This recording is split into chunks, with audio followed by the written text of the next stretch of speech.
Tang taraga mapanda koina resolution ama laugi kari matang haragadi Manipur police amasung BSF person singa kogi court manu desangaga court kogi ukil singa amadi kogi court ki staff singa kogi wild allegation haidi koina kari kumakara koina su tawdobra tawi haina taisalamba aluga tomos floor rakakalaga koina kadi nongmai kapsale haiba gumba koina allegation tawbani madu koina yaningde haina koina hana पाव से कहीं पीग्रे district जज Thoubal registrar general high court of Manipur अखोना हाँ पाव से पीजग्रबने अदुगी मखा तारकपद अखोना हौगिबा तांग 25 जनवरी से अखोना Thoubal district bar association honourable session जज डिस्ट्रिक्ट सेशन जज थौबाल एप्लीकेशन पीछनजग्रे और सीसीटीवी कैमरा की फुटेज कंट्रोल जी डिस्ट्रिक्ट सेशन जज की ऑनरेबल डिस्ट्रिक्ट सेशन जज की मखाना लेबनीना माना मधु करी एक्शन लौबिरकदे हाइबदुदी मा की मखुत लेरे अखोइगिदि तवम थोपा वाकतफम थोपा प्रॉपर चैलेंज पिसनग्रे अदुगा मखा तारकदि the ball is in the court of honourable district session जज थोबा अदुगा अखोइ अंबा की रेस्पॉन्सिबिलिटी यामना तुमिन लेथुए मोय कईतसु हाइरते अखोइ व्हाट्सएप ग्रुप तसु थागली हंगपसु लेते अदि करी मखा चथगेसु हाइबा लेते मतांगसिना हाइजनिंगबदि जेरा कोर्ट कॉम्प्लेक्स दा उमा याथले हाइबेगमदा सीजवा स्ट्राइक तौगी होगिबा कैनोदा अरुगा थौबालदना कोर्ट बिल्डिंग मनुंगदा बीएसएफ का पुलिस का काखल चंगल है अदुगा बिल्डिंग मथकदा काखलगा सिरै नोमै कापे हाना वाइल्ड एलिगेशन अखोइ तौरे हाइरा सिबाउदा तादना तासनदना साइलेंट स्पेक्टेटर होइना लै मसी खितंग वखन खंदबा फाब्रा हाइना खले हाइबदि अखोइ थवालिसि बारना जो अखोइदि मोदसो करि हाइतारे मोगी कंसाइंस दा ऑफिस बियरर जिंदु मोगी कंसाइंस दा अखोइदा मतें पांगेरा पांगरा हाइबदो मोइदा लैरे अखोइदि अखोइदि तबम तोको रेजुलेशन लौरे पास तौरे कंसर्न अथॉरिटी दा अखोइना एप्लीकेशन पीग्रे निगे मणिपुर गवर्नमेंट ना अखोइदि इंग्लिश संघाई एडिशन तांग 38 की दिसंबर सिदा एडवर्टाइजमेंट फोंगे सिंग एडवर्टाइज फोंबदा ऑनरेबल चीफ मिनिस्टर अदगी ऑनरेबल लॉ मिनिस्टर अलुगा कमिशन लॉ न मथक थमगा कोई मखादा चीफ जस्टिस अमसुंग अखोगी लेडी जज अमा हापे अदु प्रोटोकॉल की मतुनी नदी कोई केनोसे लॉ कमिश्नर से serial number 29 lay aluga si order of presidents of 100 na kogi man government form bolani aluga kaino sina kogi honorable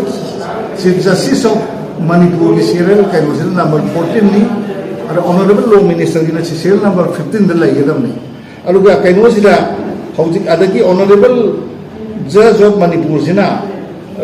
serial number 17 da lay अरु सिंपली एडवर्टाइज कमाई तो के कोई लो कमिशन फाइ मथक थम्मे अरुगा प्रोटोकॉल का मसी काय काय इफा फजद्रे येंबदा कोई honourable chief justice of Manipur से अपॉइंट तबवा तांग कुन थादरा 2023 रे अपॉइंट तवी मसी याम चाव बिग अचीवमेंट ने मणिपुर गवर्नमेंट उले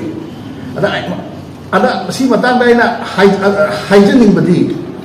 अखोइगी कमन सेंस ने हाई कोर्ट अमल लेरगदी क्वेश्चन जज अमसुंग अखोगी चीफ जस्टिस अमा जजेस लेगनी चीफ जस्टिस लेगनी अरुगा अखोगी सबना हायरदा चीफ जस्टिस एंड जजेस of high court are to be appointed by president under clause 1 of article 217 of the constitution of India India government हाप ऑफ जज मणिपुर गवर्नमेंट ना मस्तीदा मोगी अचीवमेंट एंड एडवर्टाइज तवरागदी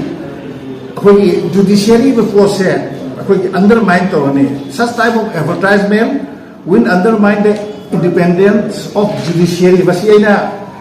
हाइजनिंगी अदा मसिगी लो कमिश्नर सिना एबव अखोगी चीफ जस्टिस की मथकदा हापगा माना लैबसे सीरियल नंबर 29 की मागी माना मागी पोजीशन से कयानोदा order of warrant of president by notification number 4370 SF Part 1 Impal the 23rd October 2019 Government Manipur Secretary Education Department by Principal Secretary government Manipur phoboi matungina commission law je ma cell number 29 adugu about the high court judge in matak mana thamaga sumo advertisement phone was every high court se koi independent judiciary emo boi se koina undermine tawgadi praja miyeng da koi lan uhi gadaba ama uhi aduna yargadi masi makha tarakpada judge appoint tawba the judge hapasidi is a normal procedure ne high court ma lai chief justice laini judge atai laini aduna masi achievement ne higher gajo masi akoi aina hana mathak panjagre it will undermine the independence of the judiciary alagi madi same ta aba kaino sida akoi court mayama district court si Tamenglong ki 16/07/2022 amasung court of CGM Tamenglong si Imphal ship tawre na advertisement tawre aduna makoina marakta wahay ma hapsal for the first time in the history of Manipur a lady judge of the High Court of Manipur had been appointed in the current year. Srimati Golmai Gaiful Sillu Kabui judge had taken out of office on 16/10/2023 as the first lady judge of the High Court of Manipur on 16/10/2023. Masih aku nak paning badi. How about sahi 2018 da February tang 8 da aku ini Honorable Srimati Justice Abhilash Kumari amana kauba aku ini Honorable Judge amana ma Manipur High Court ki Chief Justice we biram ya ma si lady judge ni. Aduna asida hai go wahi je lali sung chumni hai bisidi akoina kaino sida akoigi advertise tawgiriba Honorable Chief Minister Manipur adagi Honorable Law Minister Manipur sung Srimati Nungsit Tombi Devi kamsar logo meram Manipur sina ka sendopi oba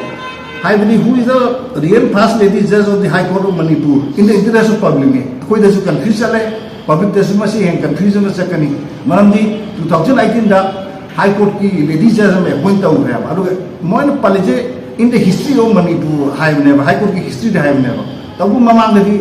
history ki mamang ki the judge ma half khare adu masi lali su chumi hai ji concern authority sin do pio arege makha ta la pada hogi 31st December ki koi ki kaino sida sangai edition English da happy je koi ki thawal district court si sanga ghai ji 3 annex building ji crore 15.56 district court complex khangabukta sangai na hai mona phunga pa advertise ko si mayam yeng biu se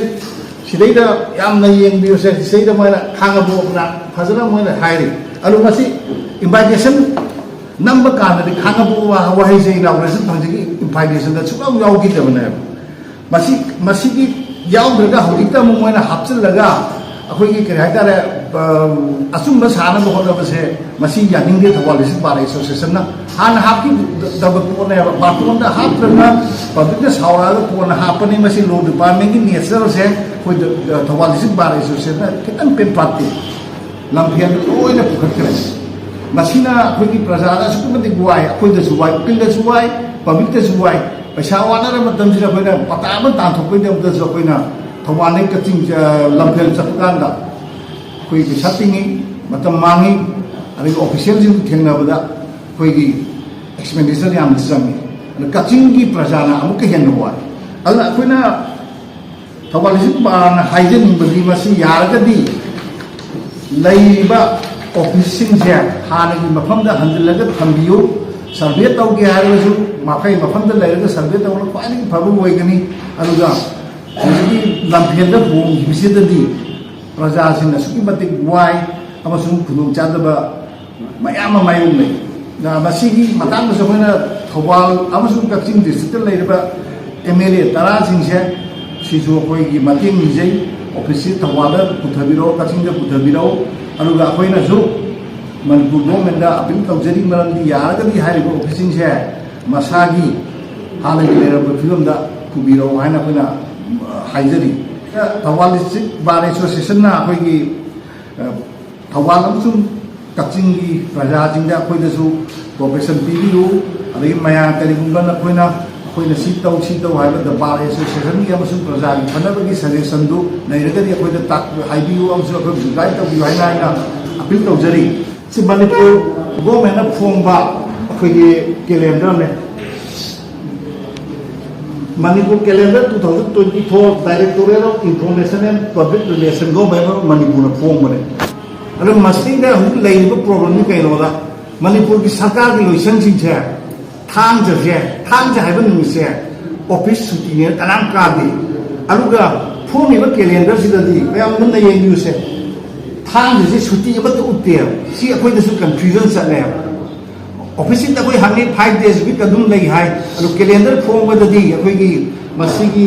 suti jing je amat yaw di except second Saturday natna atai amata suti utiam ata suti moira di masi calendar si phombi do kanda re ta chingjan biyo praja da su ngau hol ani akoi da su ngau hol ani public ta ngau ne government employee di moi di 5 days week ne lei thok re calendar da Manipur government di Director of Information and Public Relations form calendar da suti utraga office da suti lola da di form iba calendar si athak kari no hai da koina thawalising bar association ni mai ke gi sarkar da hangjari aruga masi clarify am to biyo after thusi ki manung da tha tara di honorable minister gi photograph oi ni yawai tha except July amasung November 2024 na tana atai di akoi gi Manipur ki honorable chief minister ji photo oi ni yawai aduna koina mu pamjari badi masi kaino gi honorable chief minister ki office ta gi clarification amatan miyam do to biro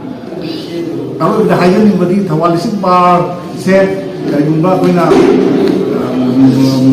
miyam problem ama lera so koi da haibi do koi muslim na biu koi any problem kin khakin da koina ubi ke no thawal amasung kaching da lei ba koi gi praja gi ba problem miyam se koi gi thenna mi na si